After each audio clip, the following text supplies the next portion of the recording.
we're going to learn how to paint a smooth gradation onto silk. I have assembled some very simple ingredients, some wide, very cheap paintbrushes. These are in the bottom row in the hardware store, called chipping brushes or China bristle brushes. And they are my absolute favorite, and they're usually less than $1. I have a piece of silk habotai here. It's the heaviest I can get, which is 17 mummy. And I'm working on a piece of plastic from the hardware store. This is just sold as sheet plastic. I have 2 colors of Dynaflow paint here, and it's important to use a very thin paint that's going to flow for you. The first thing I'm going to do is take plain water and wet this down.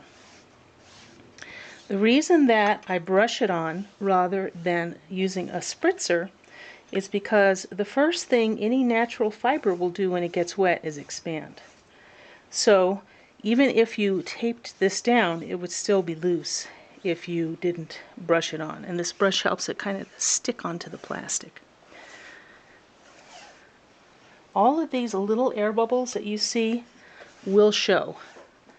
And I don't mind them if they're small, but I don't want big wrinkles to be in there. Now this is left over from another paint job, but it's not coming off, so I'm not going to worry about it. So I am brushing from the center out to remove any excess water and to get it stuck onto this plastic.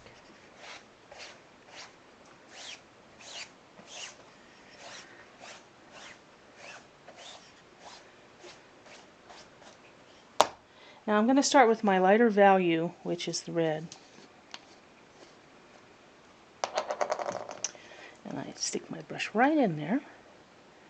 And the other beauty of this is you can drag the pigment around, and I always start off with full strength paint.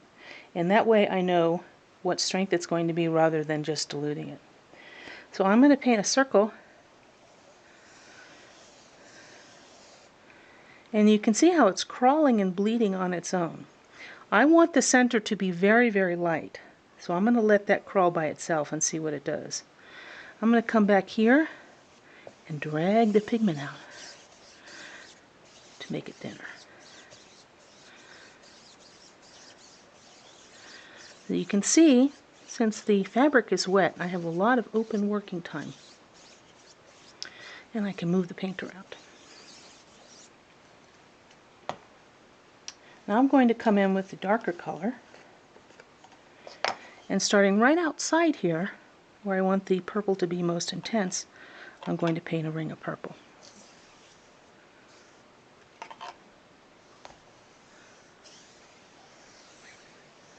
Now you can blend these colors together. I'm not putting any more paint on the brush. What I'm doing is I'm dragging out the pigment that's already here. It's very controllable, and the fabric is not going to move around because it's stuck onto the glass. And since it's wet, it will also continue blending on its own.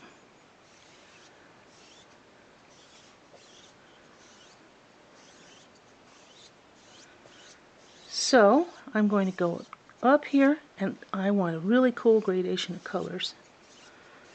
So I'm going to kind of mix these on the fabric.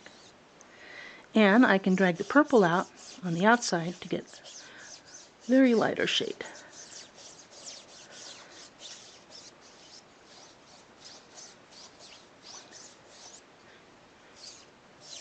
And notice I only put the one pass of pure paint, and the rest of it I'm dragging the paint out. So I won't get too much of a buildup, and I can make a gradation. I can always add more. And I think I'll put a little bit more of the red here, because it's a little too pink for me.